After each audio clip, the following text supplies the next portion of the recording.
அனைவருக்கும் அன்பான வணக்கம். இப்போ இந்த பதிவில் நம்ம எதை பற்றி பார்க்க போகிறோம் அப்படின்னா, ஹிப் ஓப்பனிங், அதாவது நம்மளோட இந்த இடுப்பு ஜாயிண்ட் இருக்கு இல்லையா, ஸோ இந்த ஜாயிண்ட்டில் இருக்கக்கூடிய அந்த அதை நல்லா இயங்க செய்யக்கூடிய நம்ம அந்த பயிற்சிகளை தான் பார்க்க போகிறோம். பொதுவாகவே நம்ம உடம்புல இருக்கக்கூடிய இப்போ கை ஜாயிண்ட்டாக இருக்கட்டும், ஷோல்டர், ஸோ இந்த ஜாயிண்ட் எல்லாமே நமக்கு முழுமையாக இயங்கணும். ஸோ அந்த முழுமையாக வேலை செய்யும்போது தான் அந்த உடல் ஆரோக்கியமாக இருக்கணும். நாளடைவில் பார்த்திங்க அப்படின்னா, இப்போது வயசானவங்களாம் சிலவங்க பார்த்திங்கன்னா அந்த கையை இதுக்கு மேலே தூக்கவே முடியலை அப்படின்லாம் சொல்லுவாங்க. காரணம் என்னென்னா, அந்த ஜாயிண்ட் நம்ம முழுமையாக வேலை கொடுக்காதனால தான்.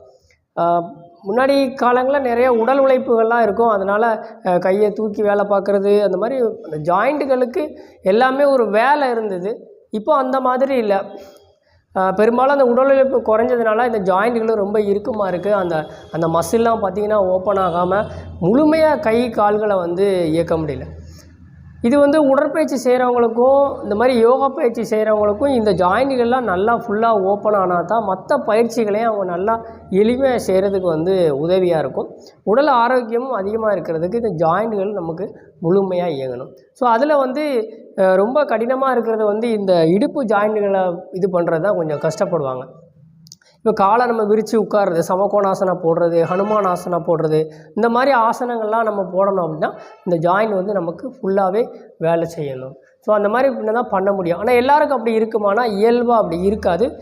சின்ன குழந்தைங்களுக்கு பெரும்பாலும் அது ஃபுல்லாக அப்படி இந்த மாதிரி காலை விரிக்க சொன்னால் விரிச்சிருவாங்க. இப்போ வளர வளர வளர பார்த்திங்கன்னா அந்த தசைகள்லாம் வளரும்போது அவங்களால அதை முழுமையாக இயக்க முடியாது. அது இந்த மாதிரி பயிற்சிகள் மூலமாக நம்ம என்ன பண்ணிக்கலாம், ஓப்பன் பண்ணிக்கலாம். ஸோ அதுக்கான ஒரு அடிப்படை ஆரம்ப பயிற்சிகளை நம்ம அந்த வீடியோவில் பார்ப்போம். அதுக்கு அடுத்து நம்ம அட்வான்ஸாக செய்யக்கூடிய வரக்கூடிய வீடியோக்களில் நம்ம பார்ப்போம். ஸோ முதல்ல நம்ம பேசிக்காக பண்ணுறது இந்த பட்டர்ஃப்ளை போஸ் தான். இது என்ன பண்ணணும், கால் அந்த மாதிரி ரெண்டு பாதத்தையும் இந்த மாதிரி சேர்த்து வச்சுக்கணும். சேர்த்து வச்சுட்டு நீங்கள் என்ன பண்ணணும், முதுகை நேராக வச்சுக்கணும்.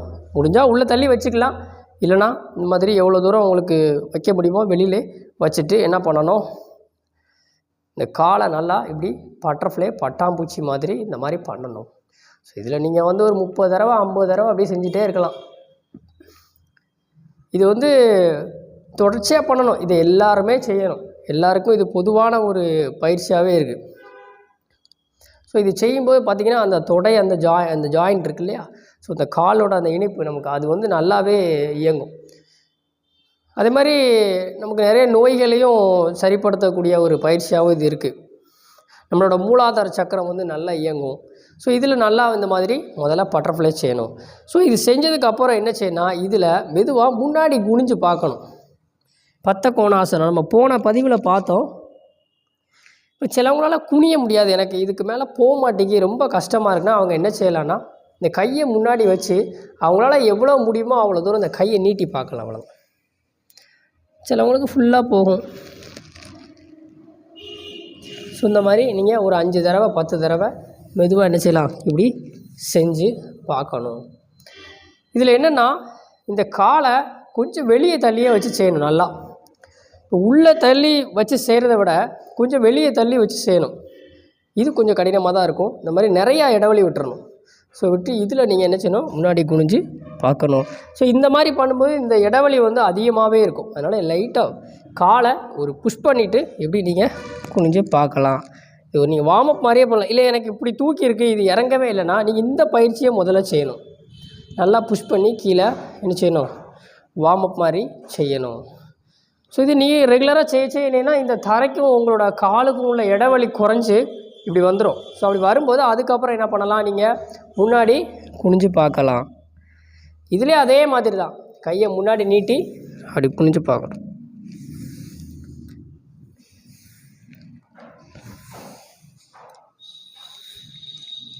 Okay, relax. ஸோ இதை முடிச்சதுக்கப்புறம் நல்லா மூச்சு இழுத்து விடணும். ஸோ இந்த பட்டர்ஃப்ளை முடிச்சாச்சு. ஸோ இதுக்கப்புறம் என்ன செய்யணும் அப்படின்னா, நீங்கள் உங்கள் கைகளை இந்த மாதிரி பின்னாடி வச்சுக்கணும். இதே பொசிஷனில் காலை வச்சுட்டு உங்கள் கையை தோள்பட்டை அளவுக்கு இடைவெளியில் கையை கீழே வச்சுட்டு என்ன செய்யணும், உங்களோட கால் பாதத்தை நல்லா தரையை புஷ் பண்ணுற மாதிரி வச்சுக்கணும். பாதத்தை தூக்கக்கூடாது. ஸோ இடுப்பை மட்டும் அப்படியே மெதுவாக தூக்கி பார்க்கணும். இந்த மாதிரி தூக்கி இறக்கணும். சிலவங்களுக்கு ஆரம்பத்தில் கஷ்டமாக தெரியலாம், நீங்கள் ரெகுலராக செய்ய செய்ய செய்ய உங்களுக்கு சேர்ந்துடும். நம்ம வந்து உட்காந்துட்டு பண்ணும்போது பார்த்திங்கன்னா முன்னாடி குனிறோம், அதனால் இந்த இடுப்பு எலும்பு வந்து இந்த முதுகெலும்பு இணையிற அந்த இடம் வந்து பார்த்திங்கன்னா உங்களுக்கு இந்த மாதிரி இருக்க தவிர நமக்கு மேல் நோக்கி இருக்கக்கூடிய பயிற்சிகள் நம்ம அந்த இடத்துக்கு நம்ம பண்ணுறது கிடையாது. அது சில ஆசனங்களில் மட்டும்தான் வரும், மற்றபடி அடிப்படையான பயிற்சிகளில் அது இருக்கிறது இல்லை. ஸோ அதனால் இது பண்ணும்போது பார்த்திங்கன்னா உங்களுக்கு நல்லாவே அது வேலை செய்யும். இதை நீங்கள் மெதுவாக தூக்கி இறக்கி பார்க்கணும். ஓகே. ஸோ இந்த பட்டர்ஃப்ளை, இந்த காலை வச்சு நீங்கள் இந்த பத்தகோணாசனம் முயற்சி பண்ணுறது, இதெல்லாம் நீங்கள் செஞ்சு பார்த்தீங்க அப்படின்னா ஓரளவுக்கு என்ன செய்யும், ஓப்பன் ஆகும். ஸோ இதுக்கப்புறம் என்ன செய்யணும் அப்படின்னா, உங்களோட காலை வந்து இந்த மாதிரி கால் முட்டியை மடக்கி இந்த மாதிரி இடவெளி வச்சுக்கணும். நல்லா கையை வந்து பின்னாடி வச்சுக்கணும், கொஞ்சம் சௌகரியமாக வச்சுக்கணும். குனியக்கூடாது, முதுகு மட்டும் நல்லா நேராக இருக்கணும். ஸோ இந்த மாதிரி வச்சுட்டு என்ன பண்ணோன்னா, ஏதாவது ஒரு பக்கம் என்ன பண்ணுறோம், இப்போது நம்ம 2 கால் முட்டி என்ன பண்ணுறோம், அப்படியே தரையில் கொண்டு போய் வைக்க முயற்சி பண்ணணும். முதல்ல இந்த மாதிரி மெதுவாக செஞ்சு பார்க்கணும். இதில் நீங்கள் ஆரம்பத்தில் ஒரு 10 தடவை இந்த மாதிரி என்ன பண்ணலாம், இடது பக்கம் வலது பக்கம் செய்யணும். நீங்கள் உடம்பு அப்படியே வச்சுருந்தா போதும், உங்கள் இடுப்புக்கு மட்டும்தான் வேலை. இப்போ சிலவங்க பார்த்திங்கன்னா இந்த 2 பக்கம் இப்படி சாய முடியாது, எனக்கு இந்த பக்கம் போனால் இப்படி டச் பண்ண முடியுது, இங்கே முடியலை, இல்லை இங்கே வருது, இங்கே பண்ண முடியல அப்படின்ட்டு இருப்பாங்க இல்லையா. நீங்கள் என்ன பண்ணலாம், ஒரு பக்கமாக பண்ணலாம். இப்படி வச்சுட்டு இப்படி கூட முயற்சி பண்ணி பார்க்கலாம். ஸோ ஒரு கால் அப்புறமா இந்த மாதிரி செய்யலாம். இல்லை இதுவுமே கஷ்டமாக இருக்குது அப்படிங்கிற பட்சத்தில் காலை நீட்டி வச்சு காலை என்ன செய்யலாம், ஒரு கால் மட்டும் நம்ம பட்டர்ஃப்ளை பண்ணுவோம் இல்லையா. ஸோ இந்த மாதிரி வந்து நம்ம ஆரம்பத்தில் செய்யலாம். இதுவுமே பார்க்க உங்களுக்கு எளிமையான பயிற்சியாக தெரியும், ஆனால் அந்த இடத்துக்கான ஃப்ளெக்சிபிள் வந்து நல்லாவே கிடைக்கும். அதனால் இந்த மாதிரி ஒரு கால் கூட என்ன செய்யலாம், செஞ்சு பார்க்கலாம். ஓகே. ஸோ இதை முடித்ததுக்கப்புறம் நல்லா மூச்சு இழுத்து விடணும்.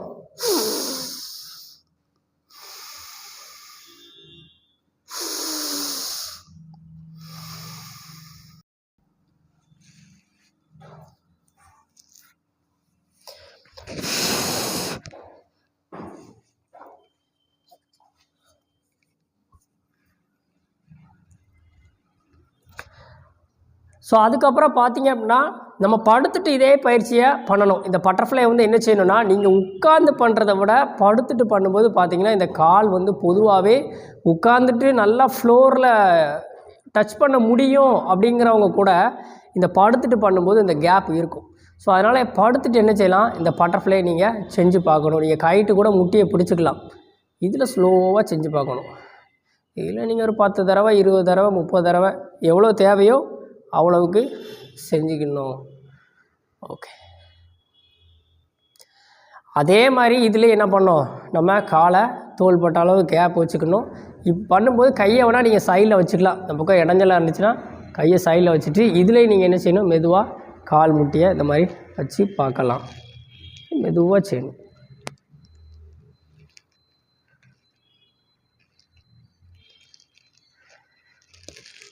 நம்ம என்ன தான் சில உடல் உழைப்பு ஹார்ட் ஒர்க்கு பண்ணாலும் இந்த மாதிரி இந்த ஜாயிண்ட்டுக்கு வந்து இந்த ஹார்ட் ஒர்க்லேயே இந்த மாதிரி இதெல்லாம் இருக்காது. அதனால் இந்த பயிற்சிகள் மூலமாக தான் நம்ம அந்த இடத்த வந்து இது பண்ண முடியும்.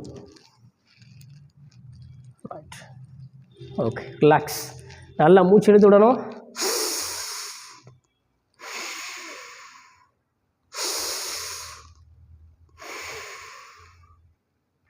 அதுக்கப்புறம் என்ன பண்ணணும் அப்படின்னா, கால் முட்டியை வந்து இந்த மாதிரி மடக்கி நம்ம பானமுத்தாசனம் மாதிரி நீங்கள் ஒரு கால் முட்டியை என்ன செய்யணும், எவ்வளோ தூரம் மடக்க முடியுமோ அவ்வளோ தூரம் மடக்கணும்.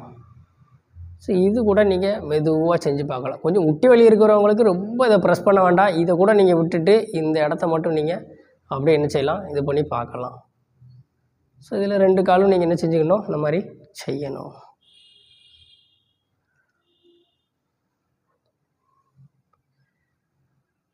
இந்த படுத்துட்டு இந்த மாதிரி பண்ணுறதுல நிறையா பயிற்சிகள் இருக்குது. நம்ம அதை அடுத்தடுத்த அந்த அட்வான்ஸாக பண்ணும்போது அதை பார்ப்போம். ஸோ இது வந்து ஒரு அடிப்படையாக எல்லாருக்கும் பண்ணக்கூடியதாக இருக்குது, அதனால் நம்ம இந்த மாதிரி செய்ய சொல்கிறோம். ஓகே, பார்த்தீங்க அப்படின்னா நம்ம அந்த மார்ஜாரி ஆசனால ஒரு சின்ன பயிற்சி பார்ப்போம். இந்த மாதிரி கையை முன்னாடி வச்சுருங்க. ஒரு 2 உள்ளங்கைக்கும் தோள்பட்ட அளவு இடைவெளி இருக்கணும். இந்த கால் முட்டிக்கும் தோள்பட்ட அளவு இடைவெளி வச்சுக்கோங்க. வச்சுட்டு இதில் என்ன பண்ணணும் அப்படின்னா, இப்போது உங்களோட ஒரு காலை என்ன செய்யணும், இப்போ பின்னாடி அப்படி நீட்டணும். முடிஞ்ச அளவுக்கு என்ன செய்யலாம்னா அப்படி லேசாக மேலே தூக்கி பார்க்கணும். தூக்க முடியலனாலே நீங்கள் இறக்கி மெதுவாக அப்படி ரொம்ப தூரம் தூக்கணும் இல்லை, எவ்வளோ தூரம் வருமோ அவ்வளோ தூரம் செஞ்சாலே போதும்.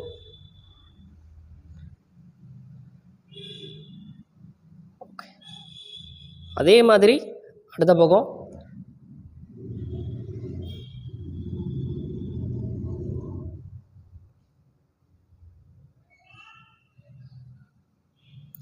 இதில் நீங்கள் ஒரு 5 தடவை 10 தடவை இதை செஞ்சு பார்க்கலாம். வஜ்ராசனா நல்லா மூச்சு இழுத்து விடணும். ஓகே, ஸோ அதுக்கப்புறம் பார்த்தீங்க அப்படின்னா நம்ம அஸ்வசஞ்சலாசனம், இது இந்த சூரிய நமஸ்காரத்தில் வந்து உங்களுக்கு வரும். இந்த அஸ்வசஞ்சலாசனா என்ன செய்யணும் அப்படின்னா, நீங்கள் பண்ணி பார்க்கணும். என்ன செய்யணும், உங்களோட 2 கைக்கு இடையிலையும் இந்த மாதிரி காலை வச்சுக்கோங்க. ஒரு கால் முட்டியை வந்து இந்த மாதிரி பின்னாடி வச்சுக்கணும். இந்த குதிங்காலுக்கும் உங்களோட கால் முட்டிக்கும் இருக்க தூரம் வந்து கொஞ்சம் அதிகமாக வைக்கணும். ஸோ அது ஆரம்பத்தில் ரொம்ப போக முடியாது, உங்களால் எவ்வளோ முடியுமோ அவ்வளோ வச்சுக்கோங்க. ஸோ வச்சதுக்கப்புறம் என்ன செய்யணும் அப்படின்னா, உங்களோட இடுப்பை இப்போ இப்படி இருக்குன்னு வச்சுக்கோங்களேன், இந்த இடுப்பை வந்து நல்லா நீங்கள் இறக்கி பார்க்கணும். சிலவங்களாம் ரொம்ப இறக்க முடியாது, அதை நீங்கள் ஒரு வார்ம் அப் மாதிரி செஞ்சு பார்க்கணும். கையை என்ன செய்யணும், உங்களோட உள்ளங்கையை நீங்கள் இப்படி வச்சுருக்கீங்க, சூரிய நமஸ்காரம் பண்ணும்போது உங்களுக்கு வரும் இல்லையா, இதை வச்சுருக்குன்னா இந்த கையை கொஞ்சம் கொஞ்சமாக பின்னாடி கொண்டு வந்தீங்கன்னா அந்த உடம்பு வந்து நேராகும். ஸோ நேராக ஆகும்போது இங்கே உங்களுக்கு அந்த ஸ்ட்ரெச் வந்து நல்லாவே தெரியும். இல்லை எனக்கு இவ்வளோ தூரம் பண்ண முடியல, இப்படி தான் கஷ்டமாக இருக்குது அப்படின்னா இந்த பொசிஷன் வந்தீங்கன்னா ஈஸியாக இருக்கும். வெறும் தரையில் பண்ண வேண்டாம், கீழே மேட் எதாவது போட்டுக்கோங்க, கால் முட்டி வலிக்கையில். ஸோ இந்த பொசிஷனில் இருக்கு இல்லையா, இதில் நீங்கள் என்ன செய்யலாம், அப்படியே மெதுவாக லேசாக புஷ் பண்ணி பார்க்கணும், திரும்ப ரிவர்ஸ் வந்துடணும். உங்களுக்கு ரொம்ப ஸ்லிப்பாக மாதிரி இருக்குது, பேலன்ஸ் கிடைக்கலாம், இந்த பின்னாடி கால் விரலை வந்து இந்த மாதிரி வச்சுக்கோங்க, வச்சு கூட நீங்கள் செஞ்சுக்கலாம். அப்படியே ஃப்ரண்டில் போகணும், திரும்ப ரிவர்ஸ். ஓகே, ஸோ இதுவும் பார்த்திங்கன்னா அந்த ஹிப் ஜாயிண்ட்டுக்கு நல்ல ஒரு பயிற்சி. Okay, relax. இப்போது அடுத்த பக்கம் அதே மாதிரி என்ன செய்யணும், நீங்கள் அடுத்த காலை முன்னாடி வச்சுட்டு செய்யணும். கை வச்சுக்கோங்க, லைட்டாக புஷ் பண்ணி பார்க்கணும், திரும்ப வந்துடணும். நீங்கள் அதில் ரொம்ப நேரம் வச்சிங்க அப்படின்னா வலிக்கும், அதனால் அப்படி போயிட்டு அப்படியே கம்பேக். ஓகே, ஸோ இதில் நீங்கள் ஒரு 10 தடவை செஞ்சு பார்க்கணும். ஒரே நாளில் ரொம்ப போட்டு ஃபோர்ஸ் கொடுத்தீங்கன்னா உங்களுக்கு வலிக்கும், அடுத்தடுத்த நாள் செய்கிறது ரொம்ப கஷ்டமாக இருக்கும். நீங்கள் என்ன செய்யலான்னா கொஞ்சம் கொஞ்சமாக செஞ்சு பார்க்கணும். இன்றைக்கி ஒரு 10 தடவை செஞ்சோன்னா அப்புறமா கொஞ்சம் கொஞ்சமாக 15 20ன்னு கூட்டிக்கணும். செஞ்சிங்கன்னா அதுக்கப்புறம் ஃப்ரீயாக இருக்கும். ஓகே, நல்லா மூச்சு இழுத்து விடணும்.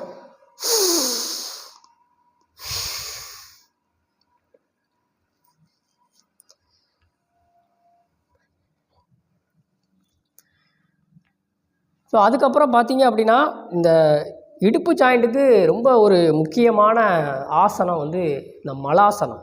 இது இயல்பாகவே நம்ம இந்தியன் டாய்லெட்டை யூஸ் பண்ணுறவங்களுக்கு இதுக்கு டெய்லி நமக்கு அது ஒரு பயிற்சியாகவே இருக்கும். பட் இப்போ வந்து வெஸ்டர்ன் டாய்லெட் அதிகமாக யூஸ் பண்ணுறதுனால அந்த வாய்ப்பு வந்து இல்லை. ஸோ அதனால் நீங்கள் இந்த மலாசனத்தை நீங்கள் தினமுமே வந்து செஞ்சு பார்க்கணும்.